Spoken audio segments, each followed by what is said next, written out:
People don't want to think about what happens when they pass away. That's not always a pleasant conversation or something someone wants to spend a lot of time thinking about. So I think if you reframe it as it's more about what legacy and gift do I want to leave with my family, and how can I do a very intentional estate plan that helps share my values and what's important to me.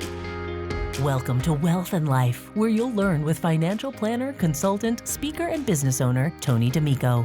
You'll hear stories from successful business owners and individuals about how they navigated the inevitable challenges that arose as they achieved each new level of success. And you'll get insights and strategies from leading wealth planning professionals on how to achieve your next level of success. Now here's your host, Tony D'Amico. All right, well, welcome to Wealth and Life, and today I have Cindy Steeb from CLS Consulting. So welcome, and I'm really excited to have this conversation with you today.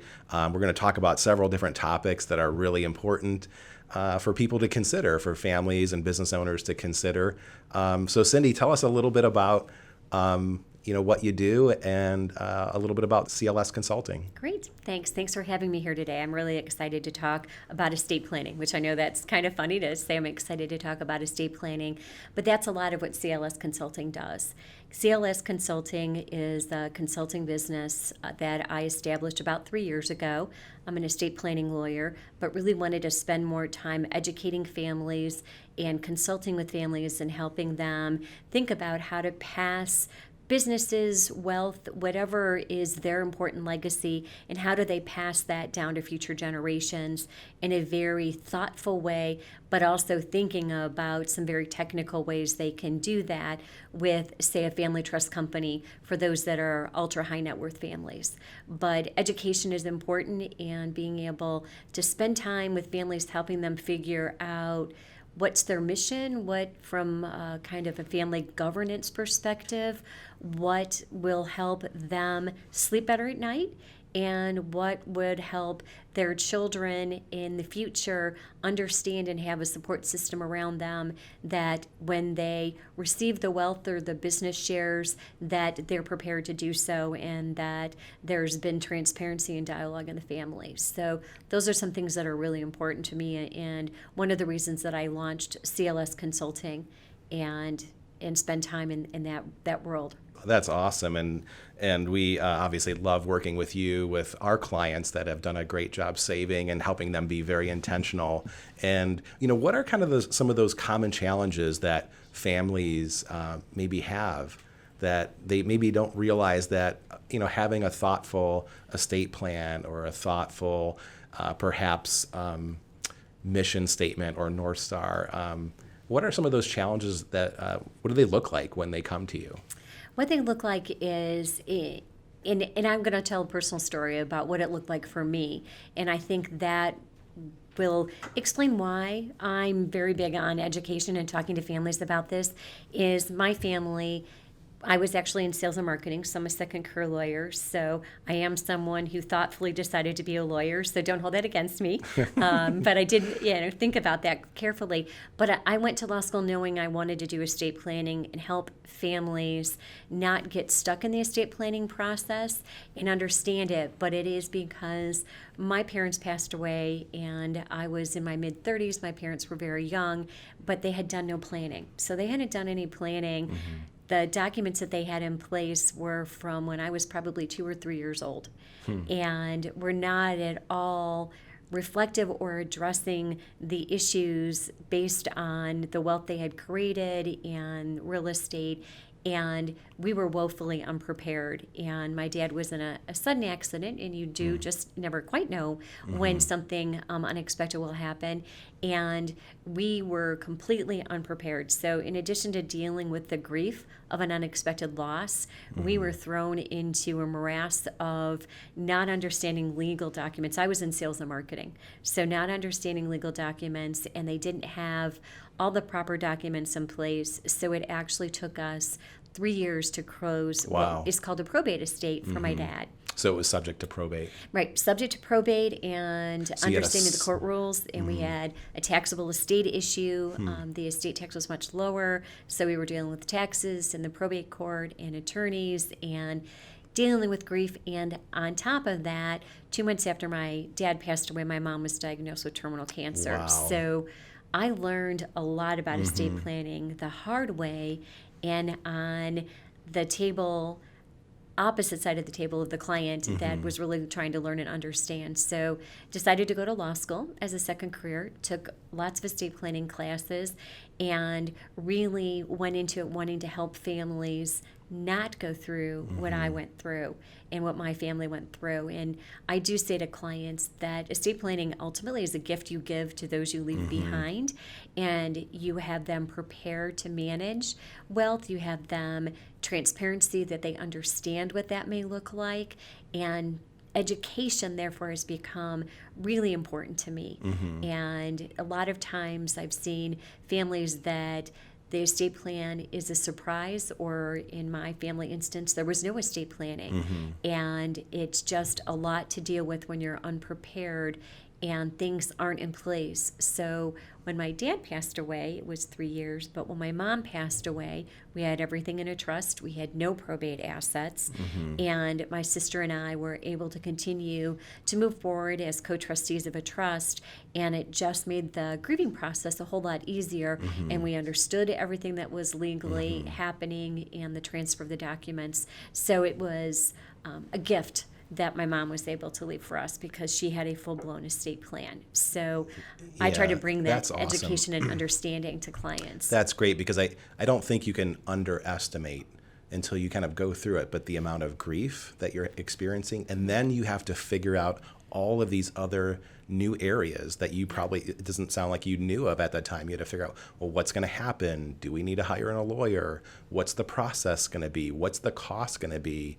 How long is this going to take? And it took quite a bit of time. So you're dealing with loss, and you're also dealing with, getting an education at the same time. So, so what are kind of maybe some of the strategies that you want families to think about as they're, kind of planning? And it's been great working with you over the past couple of years, because we share a lot of the same philosophies, but it's, often what we find is people that are, have done a great job saving, are successful families or business owners, they have certain things that are important to them. And a lot of times they'll come to us with those goals, and it's kind of a process of, we call it discovery, kind of identifying what's important to them, and then bringing clarity, and then finally kind of the strategy. But I guess from your perspective, what are kind of some of the tools that someone would use that wants to be intentional? And I think your process is great, Tony. And again, I agree, and thank you for your kind words. But I think it's great to work with those that want to take the time and understand a family, what's important to them. And I like to ask clients, what keeps you up at night? Those are the things that we want to talk about. And I think also that families need to get comfortable and have the education around it as well. So giving them the opportunity in your discovery process to talk about, take a few minutes. Life is busy. We don't take enough time to really sit down and think about, what's the legacy that I want to leave? What is important to me? So to guide a family through that conversation of, these are what my values are, this is what's important to me, and that can help to start the legacy strategy and what that should look like. But I think the other piece that's really important is giving them the education around estate planning. That's the other thing that I think, in addition to the reality that people don't want to think about what happens when they pass away. That's not always a pleasant conversation, or something someone wants to spend a lot of time thinking about. So I think if you reframe it as, it's more about, what legacy and gift do I want to leave with my family, and how can I do a very intentional estate plan that helps share my values and what's important to me. And if people haven't had the time and gone through your discovery process to really think about what are the values and what's important to me, then it's the mechanics of the estate planning, and that cannot always lead to the best outcome. So spending the time to think about values and what's important and what do I want to pass on to my family, how do I want to support them, and put structures in place, whether that be a trust or other documents, which I'm sure we're going to talk about today. But what can I do to support my family when I'm no longer here, and how can I make sure that they are prepared or have advisors around them that can help guide them through things. And I think that's what's great about taking the time to do a discovery process and start with your values and think about those, and then those can be documented in an estate planning strategy as you carefully think about what documents you want to create, what those look like in particular provisions that may be something that's specific to your family, but it's important to your family, and to document those from more of the technical estate planning area. But I do think that, family members that have accumulated wealth, whether that's liquid assets or if that's businesses, they're really smart people and really understand their area of expertise. But sometimes the estate planning and the legal technicalities can be a little bit overwhelming. Yeah. So I do think that taking the time to start with some basic education, then try to have them articulate how their values can be reflected in those documents are helpful. So you keep hearing the theme education, and I am big on education. So valuable. Yeah.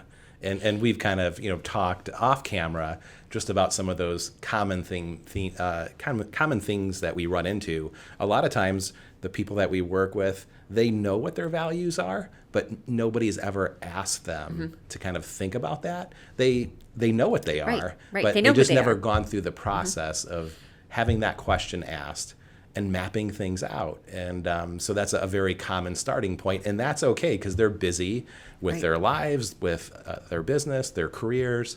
And the other common theme that we've kind of identified is that especially for what we kind of call a first generation wealth creator, whether their net worth is maybe 2 million or over 100 million, they sometimes don't realize that yes, there will be wealth left over. That's very likely that there's going to be wealth left over because they're a first generation wealth creator. So it's a new mindset. So that education is also, and we love doing that too, is just that education of, hey, this is where you're at, and you're likely to have something left over. So that kind of triggers, okay, well, certain things are important to me while we're alive, and certain things are going to be important to us later. And everyone's goals are different, but we hear a lot of the same themes, that their family is important to them. They want to keep the family close together.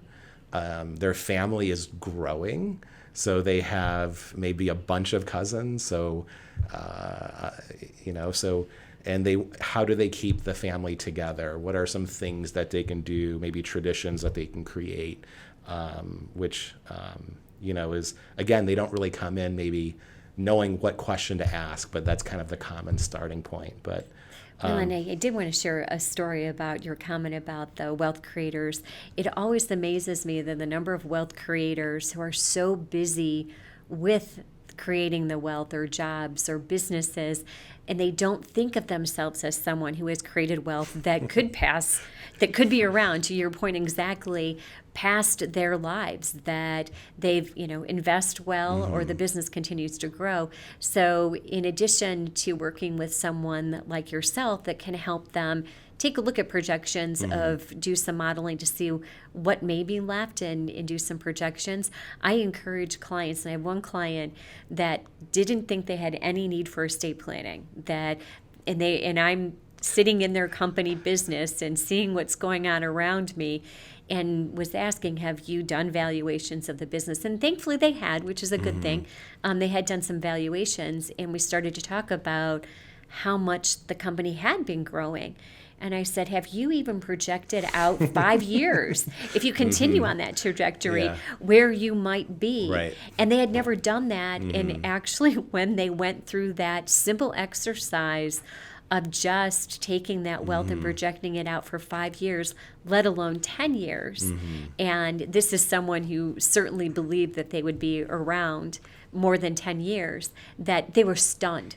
They were stunned and suddenly realized we do need to start to create an estate plan and start to think about what to do with wealth that will be available for my my children and my grandchildren. And I always do laugh and say, when people start to have grandchildren, they suddenly do real, it's Sure. It suddenly changes it changes perspective. perspective Yeah. suddenly, that the grandchildren are here, and how can we help our grandchildren?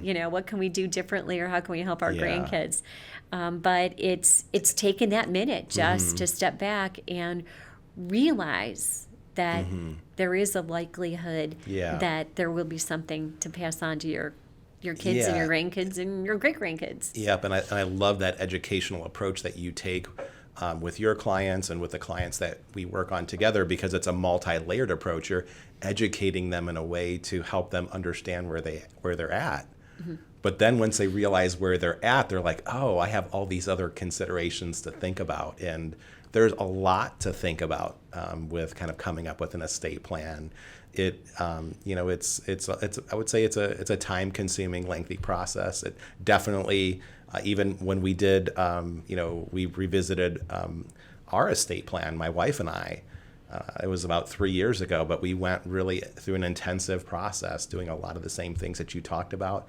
You're thinking about what happens if you pass away, if your spouse passes away, and it's not some of the aspects aren't fun, to be honest. But right, they're not fun to think about. Yeah, they're not. But that sense of relief that you have when it's done is incredible. And so I guess what are some of the documents that someone will need? And maybe if it's okay with you, maybe let's start with the documents that everyone needs. Okay. Maybe regardless of level of assets, and then we can kind of maybe talk about some other things that many people do need. Okay.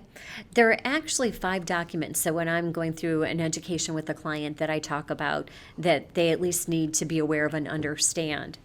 And there are documents that are effective during your lifetime that are an important part of an estate plan. And then there are documents that are effective when you pass away. So let's talk about those that are effective during your lifetime that everybody should be thinking about having. And that is a durable power of attorney. And I'll explain what each one of them are after I go through them all. Their durable power of attorney, there's the healthcare power of attorney, and then there's the living will. So the durable power of attorney is a document where you designate individuals, or perhaps 2 people, or you can also have a priority order of who you'd like to be able to handle financial decisions if you're unable to do so. So let's say you're in a car accident.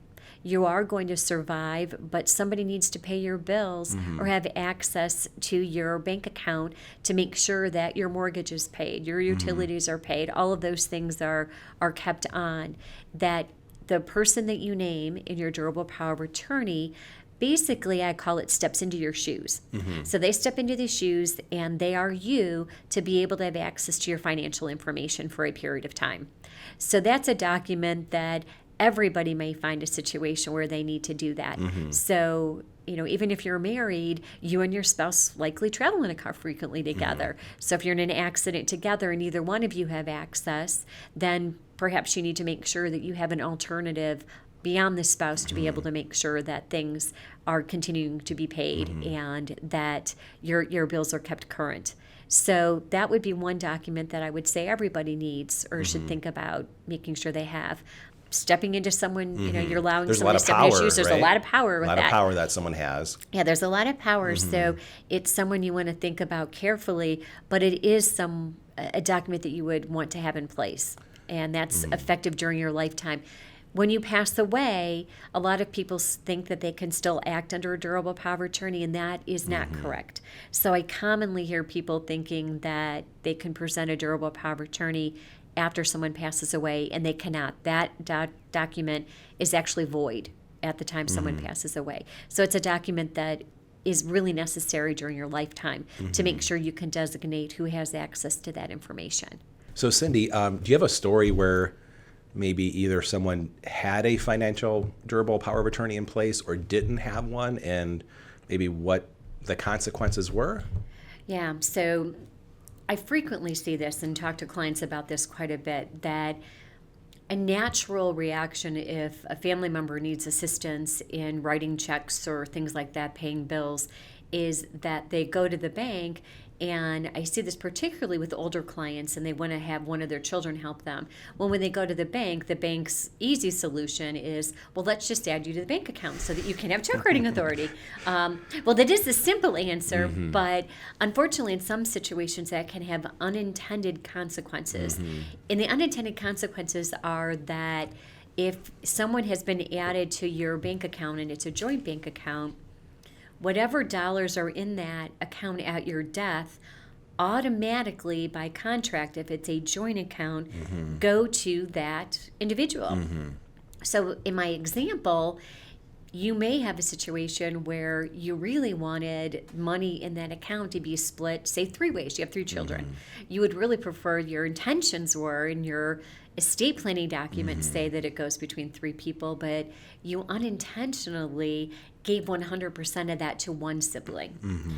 And there are circumstances where that can create family disharmony. And a lot of what I do in the education process and thinking through things is to try to think through, let's do a thoughtful estate plan to keep the family harmonized and together, because when you're dealing with grief, not necessarily your best person comes out of you, and I can say that personally. Sure, having and dealt with, everyone handles grief differently, right? There's Yeah. different types of emotional responses, and like you said, you're not in the best spot to really look at things objectively or from a financial perspective. So that's when, a durable power of attorney could be very helpful, because you keep the bank account in an individual name and make sure it passes equally to your children, which is your intention. And you can give a child the durable power of attorney, and they can sign checks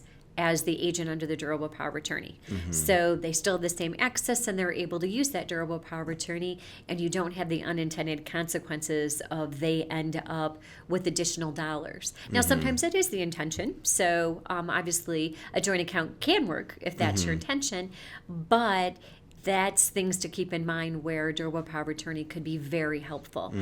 And I also tell clients when they're thinking about who should I name for a durable power of attorney, and this is part of the education and thoughtful process, don't automatically go to the eldest child. So the eldest child may be the best person, but the eldest child may not be the best person. And that's where education and transparency and thinking it through, to think through who is in your family, or in my instance, I'm not married and don't have children, so I sometimes look outside of my family and who is the best person to deal with those financial questions. What are some of the criteria, or maybe way that you would describe an ideal, financial?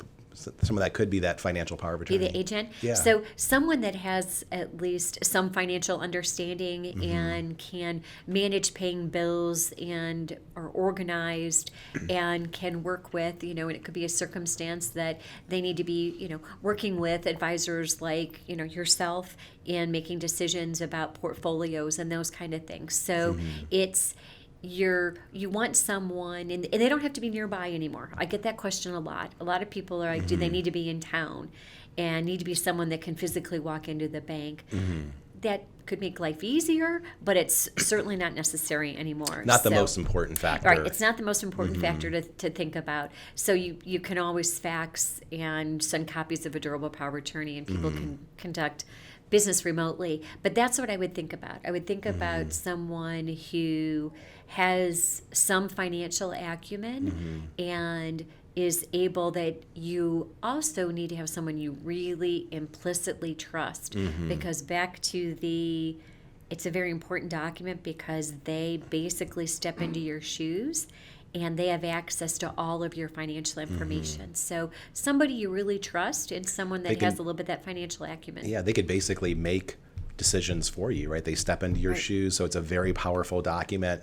I think the other thing that comes to mind too is somebody that can handle pressure, right? Because once this document is needed, there's going to be some sort of event that happens, right? So they need to be able to handle a kind of a difficult situation, keep their cool. Right. And so one of the things that we've talked about, again, off camera, but I think it's another important consideration. So let's talk about how, like as far as, so you do your durable power of attorney, you name your agents.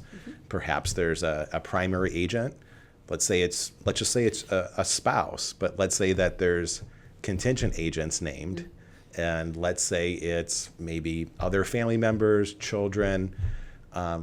So is it a good idea to give a copy of that financial durable power of attorney to everyone? Or should you perhaps give it to some people and maybe hold it kind of, I guess you can say, in escrow somewhere? What's your thoughts on some of those decisions? I actually suggest to clients, and this will be different, and we'll segue right into the healthcare power of attorney next. That's a great way to turn into that as the next topic. But the durable power of attorney, I tell clients, don't spread it far and wide.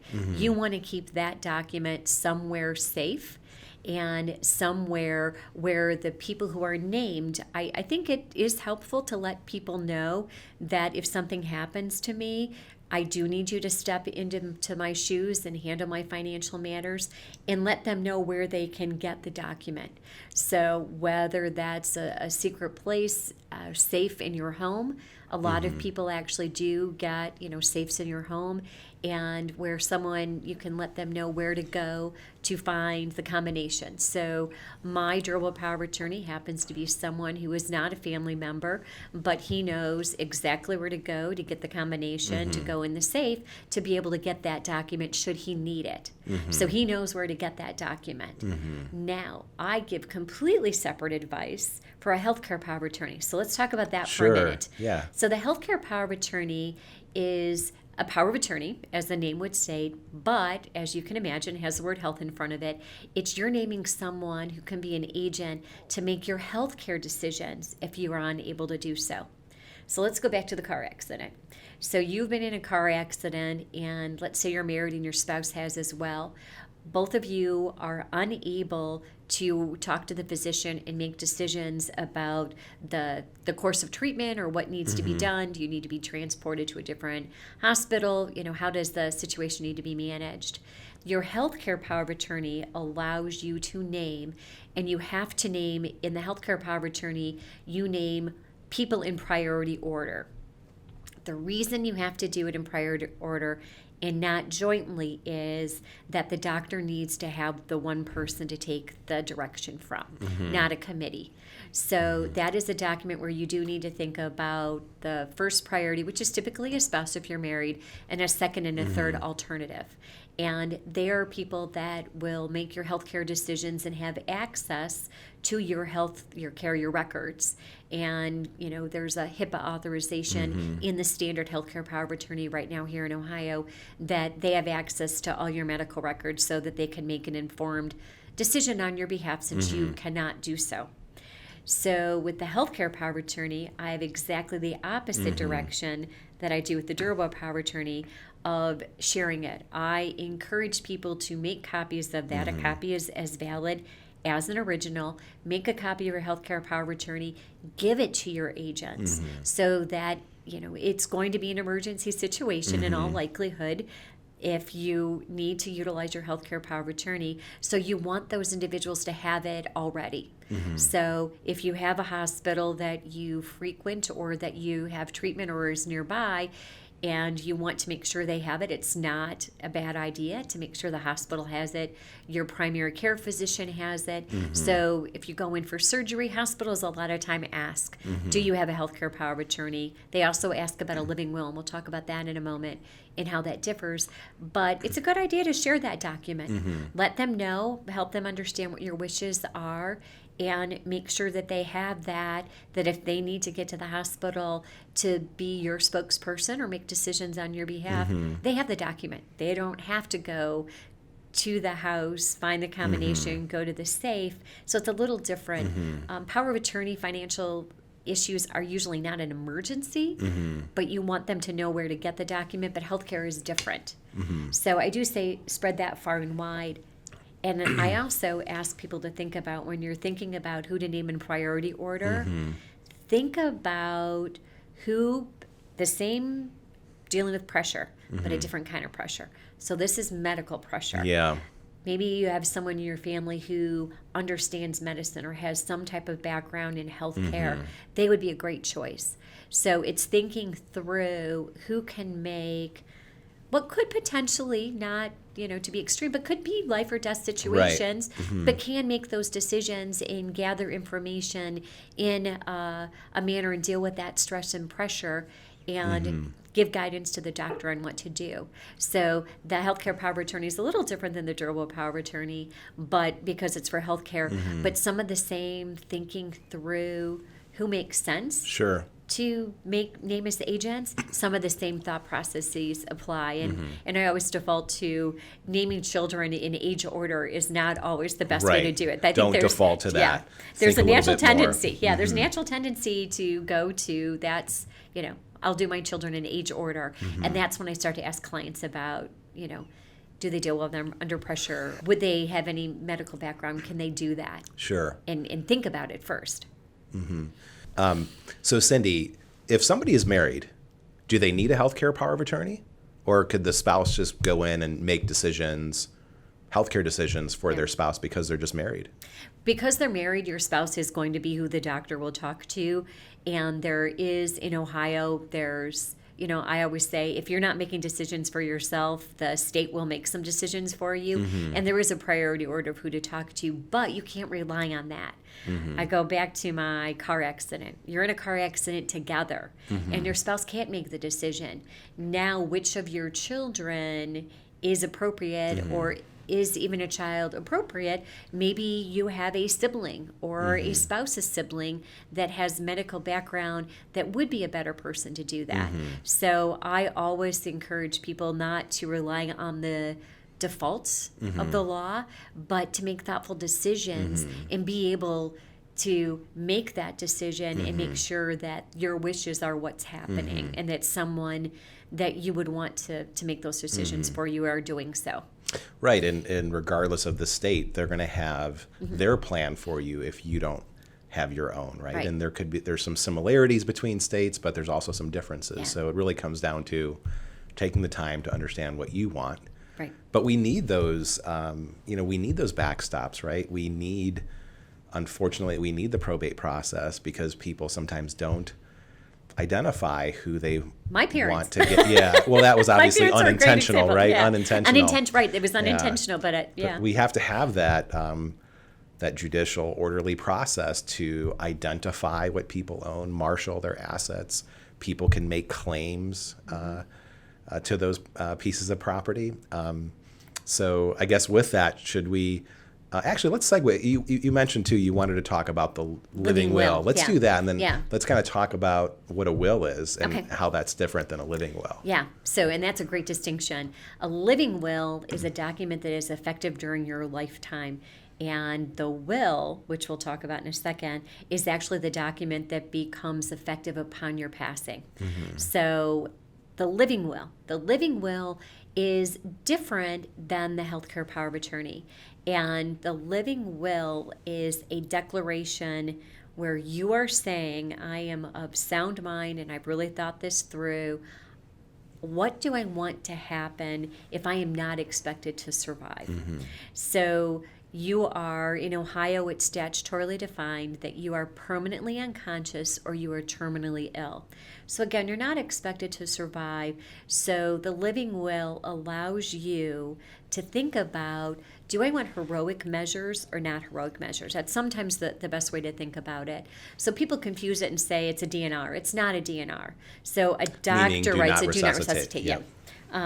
Keep me straight on my acronyms. I need your help there too. Acronyms. Yeah. But do not resuscitate order is written by a doctor. Now, they could write that relying on the living will.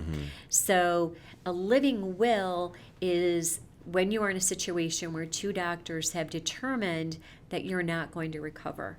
And it's your declaration that you don't want heroic measures. So you don't want resuscitated or intubated or shock treatments if you are not expected to survive.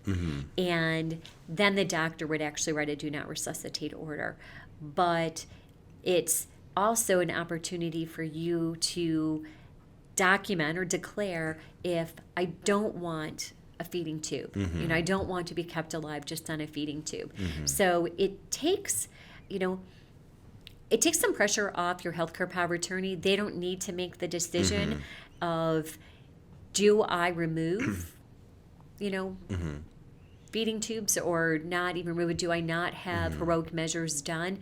That you actually have the family member or the individual saying in a declaration in the living will, no, my wishes are, if I'm not expected to survive, I don't want heroic measures. And it's a document that, if you don't have it, there's some really big cases that are down in, particularly one in Florida. It's an older case, the Shrivo case, where the parents thought the wishes were one and wanted a child kept alive in a feeding tube, and the husband was trying to say no. We had verbal conversations about that, and she said she never wanted to be kept alive just on a feeding tube. And they ended up in court arguing that out because there wasn't a legal document or a living will signed that said, no, these are my wishes. So that's an extreme case, but certainly something that could happen. And the living will would have provided the direction that, no, I declare now when I am of sound mind and I'm fine that I don't want heroic measures. And it's also a document that you can revoke at any time in any manner, which means if you are in the hospital and you decide that you do want heroic measures, you can communicate that. And it needs to be communicated verbally, and the doctors will honor those wishes. But it does, at least give your family or your healthcare power of attorney agents the guidance that they know what your wishes are, and you had an opportunity to think about it. Sure. So at what point does it become the healthcare power of attorney that you name, that agent, at what point does it become their responsibility to make the decision if life-sustaining treatment or those heroic measures, as you mentioned, is it if they just don't complete a living will, or if they select, hey, I don't want if I don't want heroic measures, right? Yeah. Does that still give the healthcare agent the ability to implement them if they feel that is what they maybe should happen based upon the specific? Because I think there's a lot of, there's some gray area. I agree. So this is a very tough decision and a very personal decision, right? Because there's some gray area with medical circumstances that arise, right? Could maybe, if you try this, could they maybe survive and be healthy versus other situations? So it's not black and white. I don't think there's anything in the healthcare arena that's really black and white as much as we'd like to think it is. And where the living will is helpful is that there is no question if they do not think you can survive. And I think in many ways it can be guidance for the healthcare power of attorney as well. And I encourage my clients to have conversations. So I had some significant surgery about 4 years ago, and I sat down with my healthcare power of attorney agent and went over the living will and talked about, here are my wishes. And I was very clear. In fact, he was a little stunned. It's someone who's outside my family. He was a little stunned that I was having such a blunt conversation. And because I work in this arena, that was easy for me to do, but I am very well aware that that's not an easy conversation for a lot of people.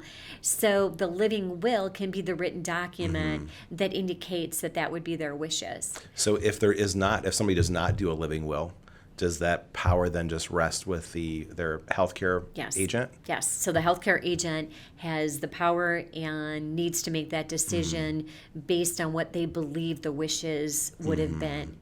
And that's kind of what I'm referring to is that the healthcare power of attorney doesn't have to try to guess what the wishes were. Right. If the living will exists, they know what the wishes are. And I did take it a step further and over lunch went over all of my documents, my durable power of attorney, my healthcare power of attorney, and living will, and we talked about it prior to my surgery. But again, I understand not everybody wants to have that conversation, and it isn't as comfortable as it is for me working in this space to do. But I think the living will, if those are honestly your wishes, you take the pressure off. But the living will is a document that I have some clients that decide they want to do, and I have some clients that decide they don't want to do that they are more comfortable for some of what you've mentioned about the gray area of what if for doing the research, or maybe there is a hospital that it isn't as clear that there isn't an opportunity for survival. Maybe one hospital isn't working in that space. You know, I did have a client that you can put comments in living wills, and one of the comments they were in a remote area, and they wanted the living will only to be honored once they had been moved to a teaching hospital. So where they felt that there would be better resources of understanding. Makes sense. Right. Am I truly, by two physicians, if I look at a larger scope of medical options, is it still the same, choice and decision? So we put that in the notes section, that That's great. the living will was to be honored once they had been moved from the remote area that they lived in. Sure, and talk about providing clarity and just taking the pressure off of their family members or trusted ones that are taking care of the situation. Right. And having to make decisions in obviously a very stressful situation. Right, because there's a lot of guidance. other things that would have to happen in that situation, right? Yes. So But those are the three documents: the durable power of attorney, the healthcare power of attorney, and living will. That all of those are documents that everybody should think about that are effective during your lifetime. So we were talking about the documents that are effective during your lifetime. So let's talk about the documents that are effective once somebody passes away. All right, so the first document, and everyone also should have this document, and that is a will. So the will is actually the document that you file in probate court, and you name your executor. And if you have minor children, it's also where you name the guardian of your children.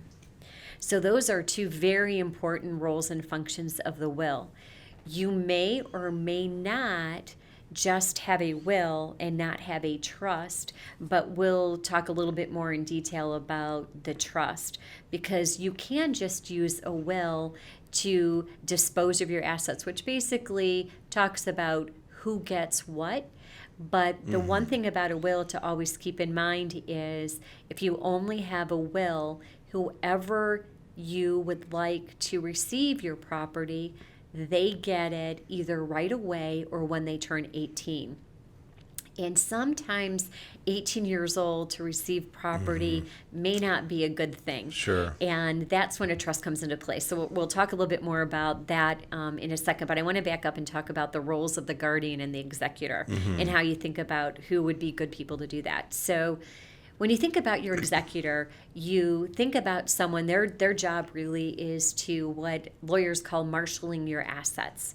And marshaling your assets is just basically making sure that they find all your assets and they make sure they end up in the right place, whether that's over in the trust or whether that is directly to individuals that should receive that property.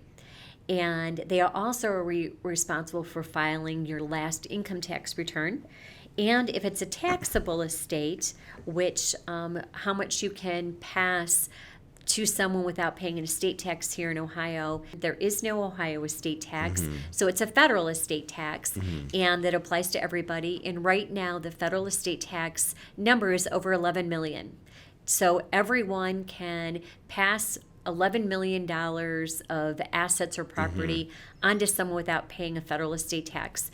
But I always caution people that will automatically change in 2026, but it's also always subject to changes that Congress makes in Ahead that of number. then, right. Yeah, it But doesn't so- have to necessarily, it could go down Right. and be a smaller number, before 2026. So right now, and like what you're talking about in 2026, the estate planning, the estate tax exemption is going to sunset, right? Because the current law that was put in place was not passed by supermajority, right? So it was not a permanent change to the tax code. So we know that one of the challenges of doing what we do for our clients is that it's always a moving target, and it's something that could change in one way or another, and it could change substantially, right? So we have to stay on our toes. That's Congress' decision, yes. Right. And keep an eye on those things. So, but that is something that the executor would have to manage and deal with.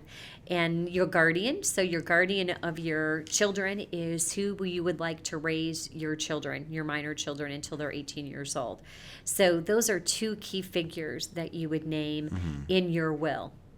And then again, if you would like your individuals, or if you have children who are older and you're comfortable that they can manage assets, and you've considered how much each person's going to get, you still may just have a will, and you can decide they can get things outright immediately.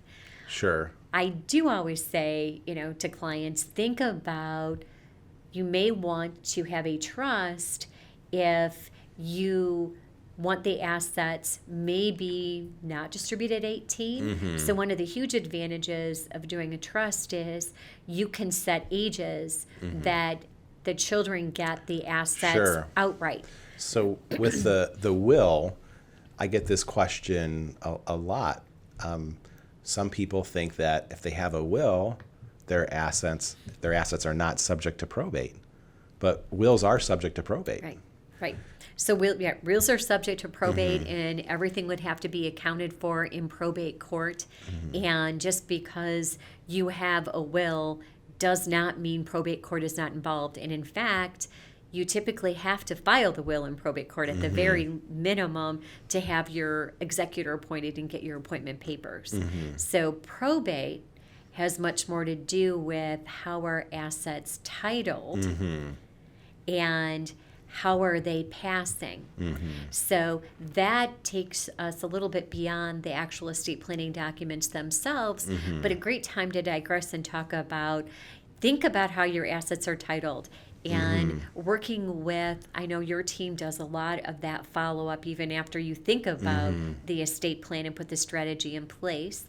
And that's to think about what's the title on the assets. Because you can have the greatest estate plan and really a thoughtful estate plan, but if your assets are titled that they don't pass through your estate plan, or they don't ever flow through the estate plan, you've had a great plan that is completely circumvented. Sure. And what I mean by that is a house. So typically houses are, spouses will do joints with rights of survivorship. So if they pass away and the husband passes away, it automatically goes to the spouse. That doesn't go through probate. That doesn't touch any estate planning document. That passes by contract of law. Directly. So another example that may be even clearer to understand is your insurance proceeds. So if you name it a beneficiary on your life insurance, then that's how that policy will pass at death, because it passes by a contract that you've established with the insurance company. So let's say that you did your insurance policy when you were early in your marriage and you filled out your beneficiary designation and you only named two children and you had a third child. But you had filled out the beneficiary designation with the names of your two children. Well, you have unintentionally disinherited your third child from your estate planning document, even if your will or your trust says all three children share equally in all of my assets. So those are things that you need to be very careful of. And because they're not probate, they don't go through the will because they pass by contract. So titling, right, super important, and how beneficiaries are named, right? If you do have a trust, which I know we'll talk about here in a minute, but it may circumvent that trust by the nature of how it's titled. And titled meaning, how is the home owned? How is an account owned? Who's the ownership, right? I think one other final, thought that I have on a will is, there's the executor of the will, and they have some financial powers, right, and responsibilities. So sometimes people think, oh, I don't need a will. Well, you might not rely upon it a lot, but everyone does, I think, really, like you said, need a will, because there are people named that have certain financial responsibilities.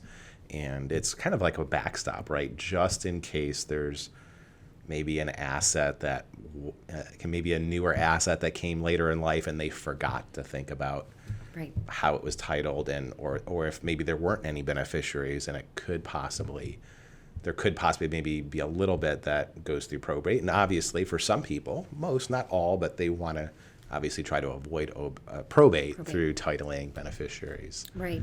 So in probate is a process. So maybe I'll take just a second and talk about what probate is, because again, as I shared earlier in our conversation, my family with my dad, we went through 3 years of probate. And why it took so long is my parents had been acquiring assets and not thinking about the titling. And there were a number of things that were titled in my dad's individual name. One of them actually was real estate that was never intended to be in his individual name. It was purchased later in life, and they just signed the documents, and it wasn't a joint asset. So it was an asset that didn't have a beneficiary designated, wasn't joined with my mom, and so it ended up having to be an asset that went through probate. So probate is the process that involves the probate court, where you have to do an accounting of all of the assets that are probate assets. So assets that pass by contract that we've already talked about here would not have to be listed on the accounting. But for those assets where you've not named a beneficiary or titled in a trust, or have, a transfer on death deed, a payable on death certificate, a beneficiary designation, all of those are words and language that indicate that it's going to pass by contract when you pass away. And that passes by the contract, it's exactly what it says. So, for example, with my dad, the one real property, we actually had to account for it with the probate court.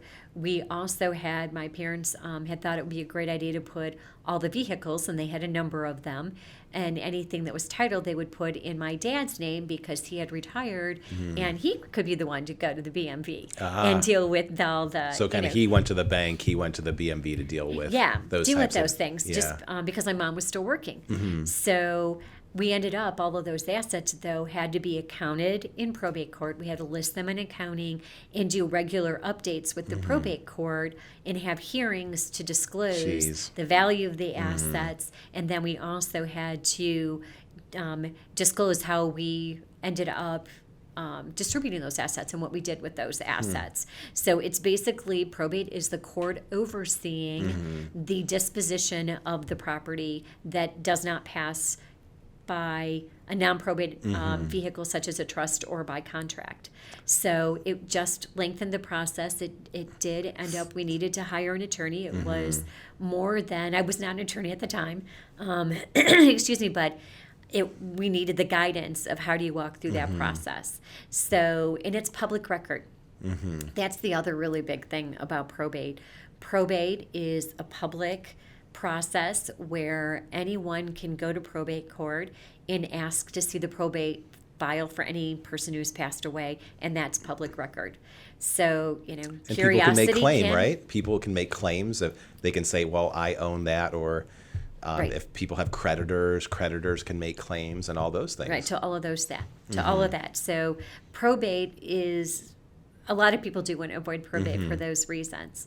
So that's why looking at the titling and either passing by contract or establishing a trust, which is also a way that it's a non-probate asset, is an option. And a lot of people like to avail themselves of that. Sure. To be able not to have to go through the full-blown court process from an accounting perspective.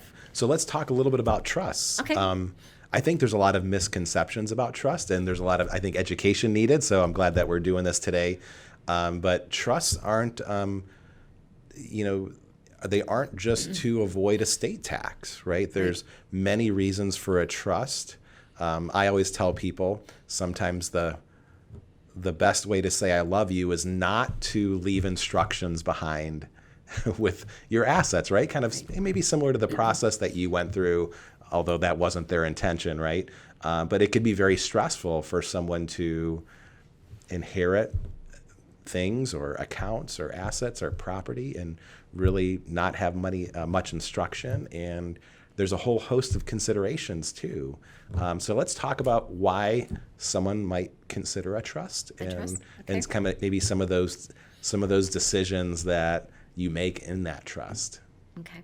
So another common misconception is that if you put something in a trust and it's not distributed to beneficiaries until they're older, that they don't have access to the trust. And that is not, that's a misconception. So an example I like to use for that is there's a trustee who oversees the assets of the trust and works with the beneficiaries to make distributions to them that are appropriate. So let's say you have passed away and you have a child that is 19. So if you were distributing the assets just through the will, they would have received those assets outright. But if you have the assets in the trust, you can delay when they get those assets. So let's say that you're delaying the outright distributions until they're 26. You know, there are a number of studies out there that I've read over time that the 26 is a new 18. But let's say the child's 19. The child wants a car. Well, the child probably needs a car, you know, to get to a job, to school, whatever they're doing.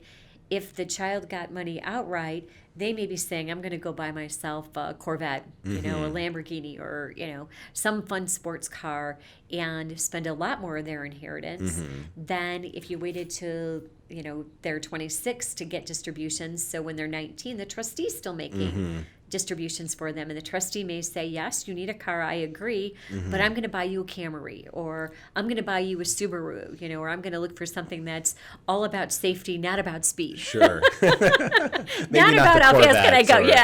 Yeah. How fast you can go.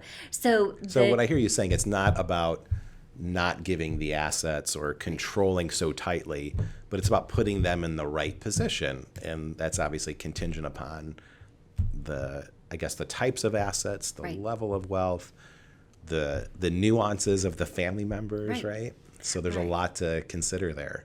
So, but the beneficiary does have access. So, and I think that's the big misconception that I hear frequently about trust is I don't want to, you know, my beneficiaries not to have access to it. So it's having access to it, but having an opportunity to have the trustee as someone that they can go to and start to learn to make financial decisions. I think every single one of us can look back and go, oh, I missed that was a misstep. Oops, that was a misstep. Maybe that wasn't the best financial expenditure. And in hindsight and maturity, that you might do something a little bit different. I know I'm guilty of that for sure.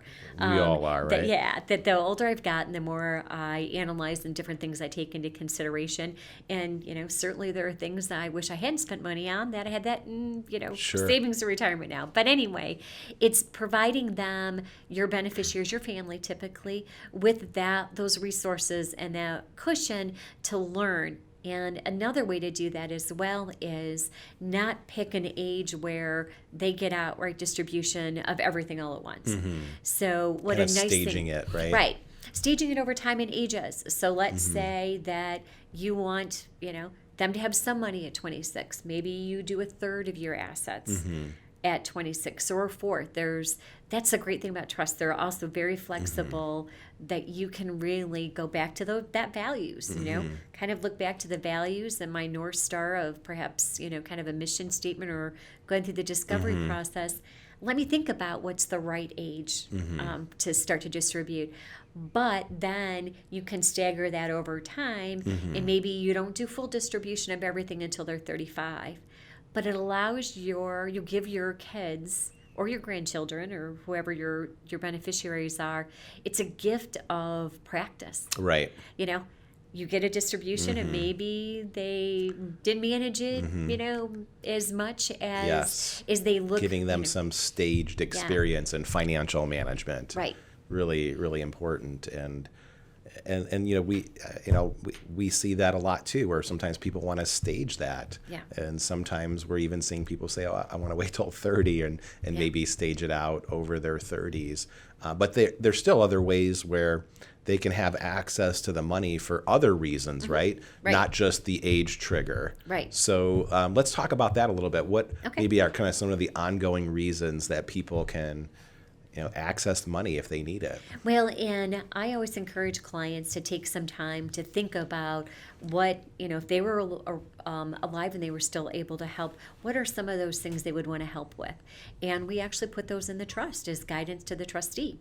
And some of those can be, again, let's go back to the values of why I look at estate planning as really being helpful for you to be able to share your values in an ongoing after you've passed. And maybe it's, I would like to help with the down payment on a new home. Maybe you would feel more comfortable saying, I would feel comfortable helping with the down payment on a home if they already had 50% of the down payment. So they're not set in stone in a trust document, but they can be, you can share some of your wishes and put some of that information in the trust document as guidance for the trustee. And we'll talk a little bit about the trustee and selection here in a minute, but I want to spend some more time on the distributions. But you can also, what I see frequently is we want to help pay for the wedding. We want to help pay for that first wedding, or education is really important in defining what education is, or what level of education that you would like to help. And that's where the trustee can look to that guidance language and say, yeah, I understand that was really important to the person who set up this trust, and I would like to continue to make distributions, but they can, so a wedding may be not a destination wedding in Italy, but maybe a destination wedding in Florida. But at least that you have someone with some more experience, maturity, and financial acumen to be able to, work with the beneficiary and help them make some of those decisions. You also can name investment advisors or people that you have already set up and ready, so that a beneficiary isn't looking around going, or looking to the trustee even, how did they like things invested? Where are things invested? What is, a good investment advisor? You can name investment advisors actually in your trust document as well, to again surround your children with, some that cushion, that guidance and everything, right from the very start. That ongoing governance, if you will. Yeah. And, it's, so you can obviously, I think the key segue, right, or I guess maybe to think of it this way, you have an option. You can name somebody as a beneficiary on an account. They're going to get it outright by contract all at once, or you can use a trust and have a little bit more depth to the planning. Who's the beneficiary of the trust, at what ages can they get it, for what purposes, and I think too, another common misconception with trusts is, and we kind of hinted on this already, is that sometimes people want to go maybe one or two layers, meaning that they'll say, for example, just kind of using that wedding example, say, okay, you can have pay for the first wedding, but maybe they throw in another layer and say, okay, it can be up to X amount of dollars, or maybe they don't. They just keep it at this. And we also typically see, for health expenses, education, just to kind of maintain a certain standard of living. So all those reasons, keep the money available according to the person that set up their trust and their wishes, and it's just not just age distribution. So, but we've been talking just recently kind of about some of the key people that are named in a trust, and the trustee the big one is the trustee. Yeah, that's a very important role. They have a fiduciary responsibility. So maybe talk a little bit about what does a trustee do? Okay. What types of fiduciary responsibilities do they have? And what are some considerations on picking a trustee? Okay. We could probably do a whole... We could probably do a whole segment on we the could do a trustee. whole episode on that. So, But yeah, I think that the trustee and I, if you're listening to all of these podcasts, you're going to get tired of me saying don't default to the oldest child down, because particularly with the trustee, that can create a lot of disharmony in the family. And the planning that I do in working with clients is always trying to think, how do you avoid disharmony? When you're past, how do you set your family up for success? Whether that's the right advisors in the investment side, the right advisors, from a trustee perspective, all of that is really important. So you don't necessarily, particularly for setting up trust for your children, think about, and I've seen this scenario, create disharmony where one sibling is named of a trustee of a trust that's held for another sibling. And you put a little bit of a rub, right? Yeah, there's a little bit of a rub there of, I have to go ask my sister to distribute money for something. And not only the rub, the privacy of it, of having to disclose what could be very private information. And it could be, I've had a situation where a beneficiary wanted a distribution for infertility treatments and didn't want anyone in the family to know. Yeah. And that was a tough situation with how the trust was structured. And who they had to go ask for the money. So I'm very sensitive to who do you put in the role of trustee that the beneficiaries will feel comfortable with, and that you don't create situations where another family member has to say no. Or even maybe in some situations think about, is there someone who might say yes when they should be saying no? So that can actually swing both ways. You can have the situation where the, sibling doesn't want to say no for family disharmony, but maybe they should be saying no, that's not an appropriate distribution. So when you think about the trustee, and they do have a fiduciary obligation to make sure that the investments are appropriate, but they also have a responsibility to make sure they're making proper distributions and properly managing the money overall. So you need to think about... And by fiduciary too, not to interrupt, that basically means that they have to look out for the best interests of the beneficiary of the trust. Correct. And they also have to make sure that they're following the trust. Right. And making all those decisions with the kind of that lens of, are they doing what the trust says and for the benefit of the beneficiaries as they intended. So, and I think that's really important, because it's a big obligation. It's a liability, right? There's no higher level of care that the law defines than the fiduciary duty. Right. So, yeah, so I think that, really thinking through who makes sense to be that trustee, and it's, if you can find one person, that's great, but you always have to remember too, that person can pass away.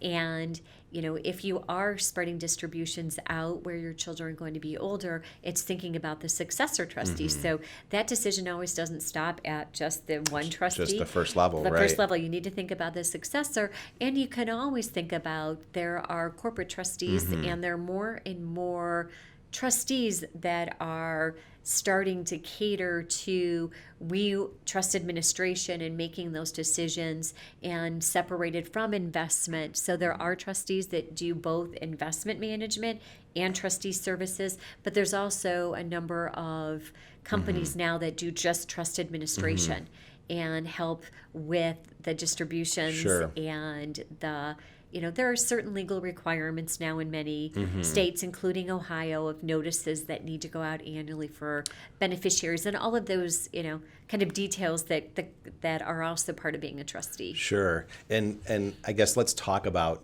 because there's kind of a pivot to make, or a decision to make, where you're either naming family members or trusted individuals to be the trustee, or you can name a corporate trustee, which is a disinterested third party. I guess maybe talking a little bit about naming family members, again, is it going to put them in an awkward situation with other family members? What's their level of financial management skills? So, and I think that's really important to talk about that for a minute. the clients that we work with, they're successful in life. They've done a great job saving, or they have a successful business, and they still need wealth management, even though they're very smart. So a lot of times, you can't think that even though you have smart, educated family members that's going to inherit things, that they're going to be able to do financial management really well. So I think it's a very thoughtful consideration. But so we talked about those criteria again, not putting a family member in a difficult situation, thinking about their financial management skills, ability to kind of handle those responsibilities and pressures. And I think the other kind of sometimes consideration is, which maybe is another, I guess, tactic or strategy that sometimes we see, is maybe kind of being a trustee, but almost by committee, which could be like, that could work well or could not work well. But like, for example, if there's Could go 3 both children that are all responsible and that they, but there's some challenges there too, right? Because it's if they're the beneficiaries of the trust, right? Who's benefiting from the trust. I mean, overall, when would you consider that strategy versus maybe not consider that strategy? Well, I've already talked about, it's hard if you have a sibling who's making the decision for another's, and, you're defeating the purpose if you make the child trustee of the trust of which they're beneficiary, and they can distribute whatever assets they want. That's pretty much the same as giving them the assets outright. So I think one really, good solution could be, you may know someone today that you really trust, and it could be a family member, or it, could be aunt, uncle, in-law, whatever. You might have someone that you're really comfortable with. But if you do, in your successors, name a corporate trustee as a successor, that there's a backstop. The nice thing about that is, once you're named a trustee, you are not, I'm going to use the word stuck.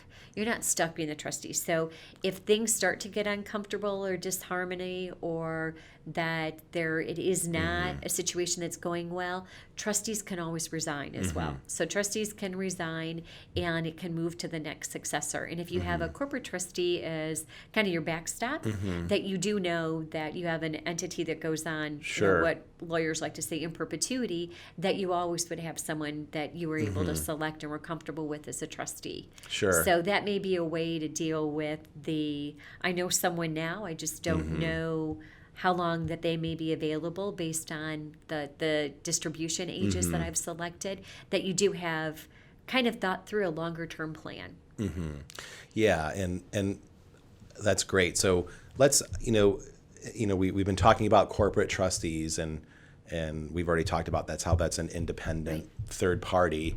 And that has really evolved over the past 10, 15, 20 years, where before, to get somebody to be a trustee, you typically maybe, for example, had to go to a bank, and they'll be the trustee, but you have to use their financial products that have certain costs associated with it. Their investments. Yeah, yes. And as you mentioned, lately there's a lot more options with corporate trustees, where that organization strictly handles those fiduciary responsibilities and the administration of the trust, when to make those distributions, and they're not doing anything else. They're not doing the wealth management or investment management.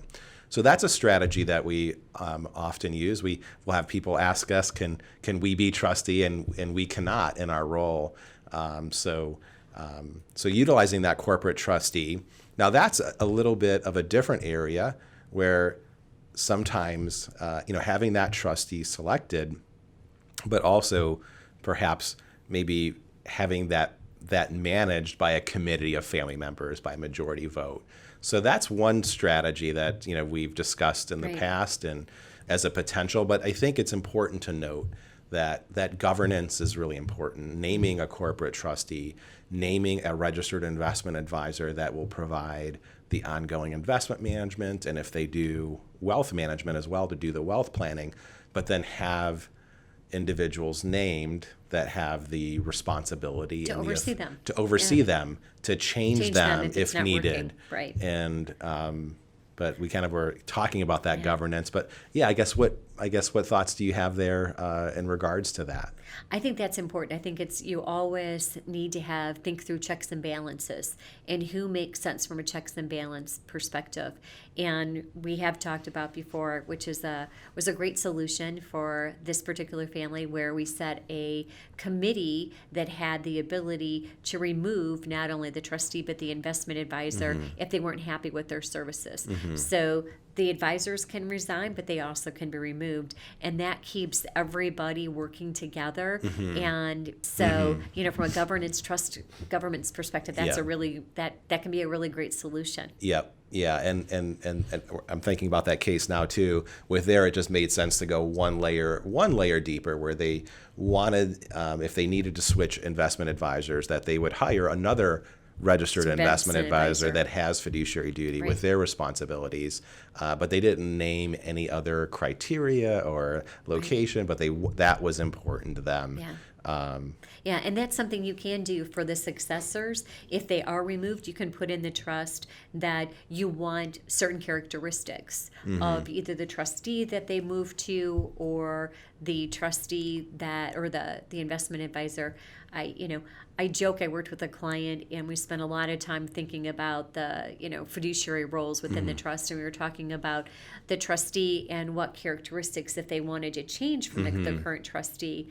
And I happened to throw out the example of, do you want them to have the ability to name their college roommate?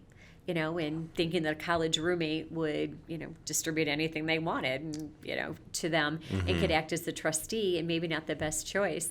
And I joked with this client afterwards because his reaction was so visceral, and it was no way. I said, what kind of college roommate did you have that you had this perspective that we needed to put some criteria or some characteristics of who the successor would be, so that it wouldn't be the person's college roommate. Sure. And a couple of times in the conversation, I used that example. And so I teased him for a while afterwards, like, you must have had not the best college roommate. But anyway, but putting some parameters or, limitations of assets that they have under management or that they're administering if it's a trustee, just to make sure it's of a professional nature is something that you also can do to help give that gift of guidance to your beneficiary should something happen.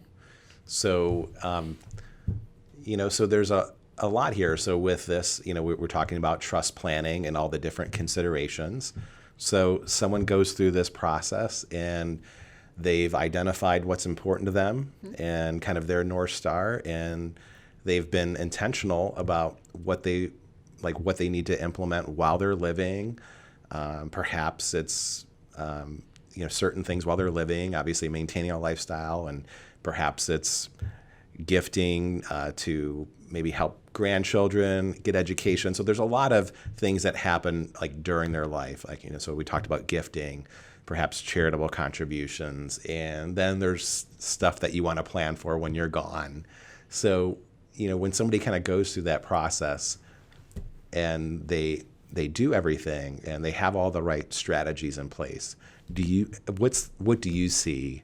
And in people, do you see a sense of peace? And I don't want to put any. We've never talked about this, you and I. So I'm curious, what's been your experience? Usually, I see a sense of peace because starting with clients, I like to have conversations about what keeps you up at night, and once you have that plan in place and have the peace of mind to know that you have a good plan and you're comfortable with the gifts not only of assets but structure and support and people to assist with educating in the future, I see a lot of peace of mind. I have some clients that actually follow that peace of mind and have a family meeting and share what the plan is. Not all clients do that, and particularly for younger clients where that plan may evolve. It may not be the best idea because the plans are revocable and they are changeable in the most part for the documents that we've talked about today. And so they may want to wait till later. But I have seen kind of that family meeting very helpful for older clients that want to share and want to let everybody know what happens when I pass. So there's peace of mind that's come from that the whole family's on the same page as well.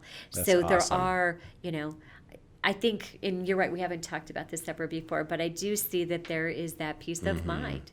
That peace of mind Yep. that I've got a good plan in place. Although I do say to family members, you need this is not a one and done process. You have to. It's a process that it can evolve. Your life changes, life circumstance changes. That I encourage clients to look at the documents at least every 3 years. And I know the clients you and I work with together, I actually prepare a one-page flow chart that they can look on Which one we page. love. Yeah, one Yeah. page, and here's what happens. Here are the key provisions. That it's easy to pull it out. You're not pulling out a legal document to try to read to understand. Every 3 years, you can pull out that flow chart and go, yes, this still works. So now I need to make some changes. So I use 3 years as a rule of thumb, or if you have life changes, that it's Yes. worth revisiting your estate plan. So it's Yeah. a process to get familiar with. Well, when I met you a couple years ago and saw your flow charts, I was like, "Oh, this is perfect." Because we used to do flow charts to a similar, not quite as in depth from the legal standpoint, right? Because we're not attorneys, but we had some high level concepts. I'm like, "Oh, this is perfect," and that's really an important thing. It's yes, 3 years is very helpful, and to give somebody that backstop. But one of the other things that we like to do, so all of our clients have what's called an advanced wealth planning mind map, and we have that estate planning, legacy planning section there. And so what we do is we try to identify what are some of the moving parts that maybe do need to be looked at. And so we're just kind of almost taking a look at it every year. And obviously, when life happens, if there's births or deaths, or you move to a different state, and obviously those will trigger certain things as well.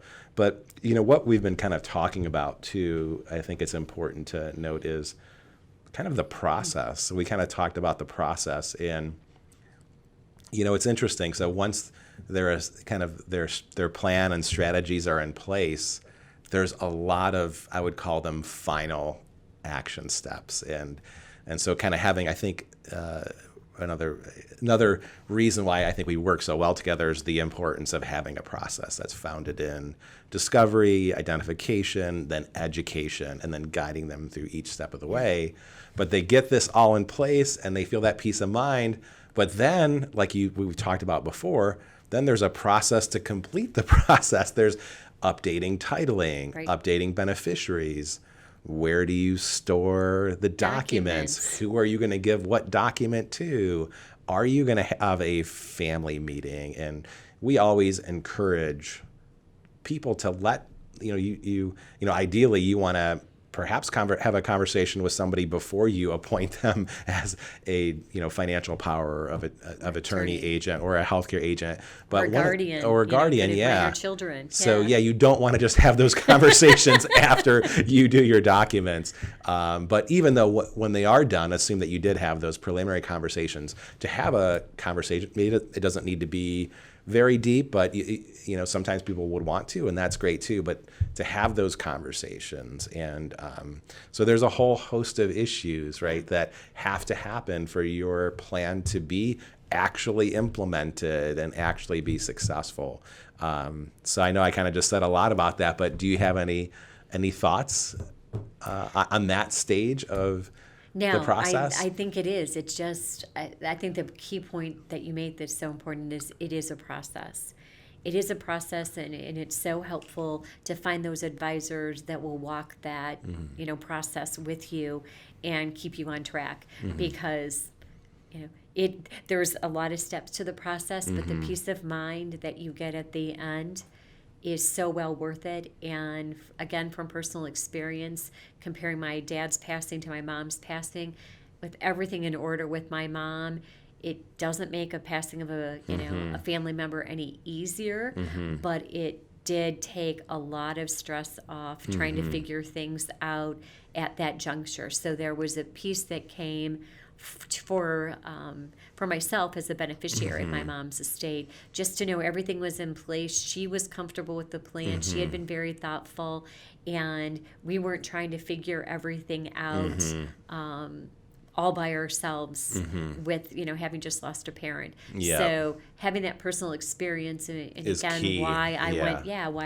I went back to law school later in life to be an attorney and to do estate planning, was that, having that experience and wanting that to be different for other people, and that walking through the process and making those decisions Yep. when you're in a position to do so does give a lot of peace of mind. Yeah. A lot of peace of mind. And, just my opinion is that that's what kind of makes people like you, like for yourself, like your process is not ordinary, it's extraordinary. And the reason why is the life experience that someone brings to the table. And, and even from my perspective, my father passed away when I was 20. We ran into a major glitch as well. He was very thoughtful. The home was owned jointly with right of survivorship. So everything kind of went okay, except for one account. And the one account was at a bank, and I'll never forget this because I was 20 years old, and both my parents were born in Italy. So my dad kind of did all the financial stuff, and my mom, she's awesome, but she has like a little bit of an Italian broken English, right? So she speaks a little bit of broken English. So I had to bring my mom to the bank, and they recognized my mom because my dad was a saver, and he would go to the bank regularly and save. And they saw in the paper that my father passed away, and they said, "Oh, Mrs. D'Amico, we're really sad to see that your husband passed away. We really enjoyed him." And my mom started to cry. So I was talking to the teller. I said, "Well, we're here to transfer money from their savings account to their checking account." And she pulled up the information, and she said, "Okay, well, looks like the account was just in your dad's name." And I said, "Well, I'm sure my dad set up beneficiaries because he was so intentional with everything else." And she's like, "No, I'm sorry. There's no beneficiary listed, and it's going to have to go through probate." So once I explained what that meant to my mom, she like almost fell down to the ground because that was the liquid account. He had other assets that weren't as liquid, and there was like over $50,000 in the account. I said, "Ma'am, I need you to double check your records. There's no way that my dad would not name a beneficiary."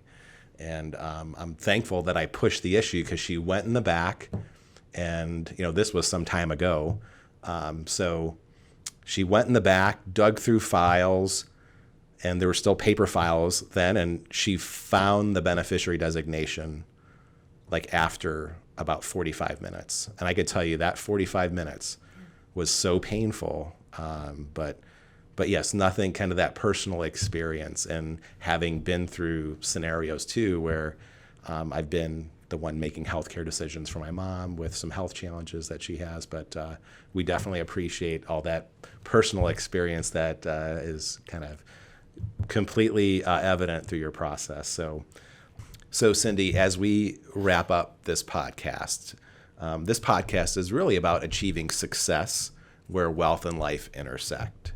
And, many people view success differently at different stages of their life, or perhaps at different stages of their business.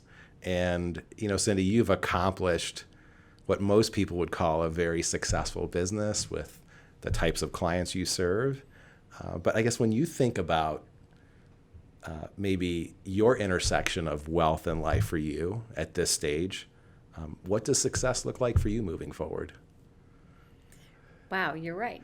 You didn't give me a chance to think about that question in advance, but it's a great question, and I think it has changed over time for me. And for me, success in my business, and the core of my business is working with ultra high net worth families and setting up private family trust companies. Mm-hmm. We had talked about trustees earlier, but some very wealthy families have set up trust companies that they created for themselves, and they only act as trustee for their trust.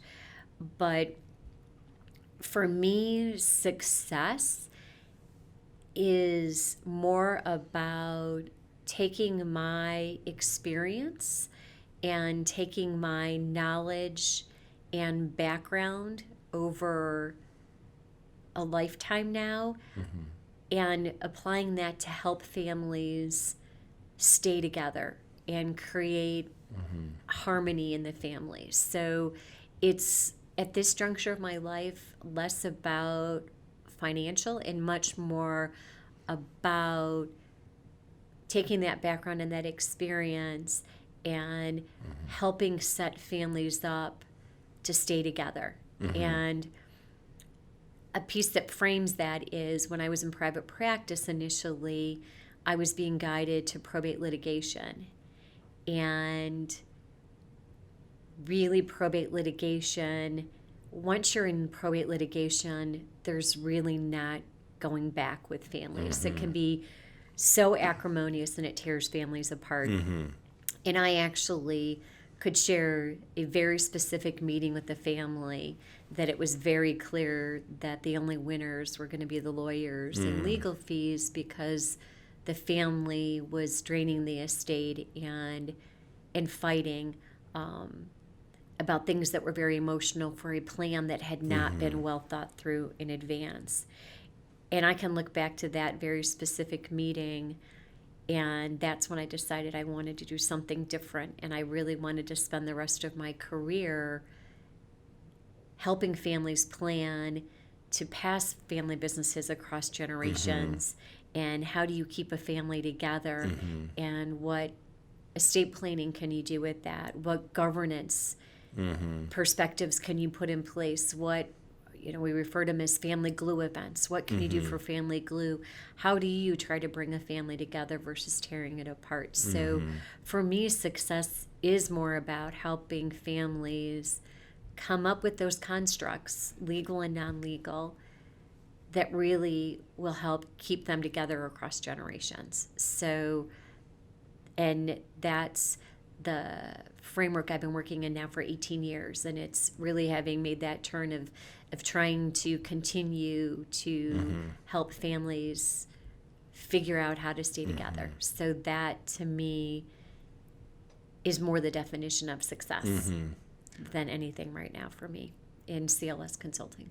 That's awesome. Well, great. Well, Cindy, thanks for sharing. You've been a great guest. We appreciate you sharing your expertise, and thanks so much. Thank you for having me. Thank you. I appreciate it.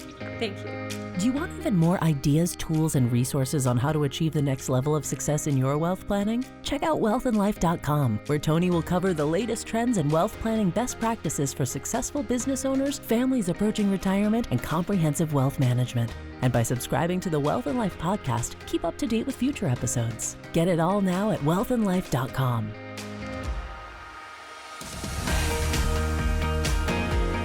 Wealth and Life is created and hosted by Tony D'Amico, founder and managing partner of Fidato Wealth LLC, a registered investment advisor. The opinions expressed in this program are for general informational purposes only and are not intended to provide specific advice or recommendations. To determine which strategies may be appropriate for you, please consult a financial planner prior to making any financial decisions. Any case examples discussed are hypothetical, and any resemblance to a particular person or business is purely incidental. Please visit wealthandlife.com for other important disclosures.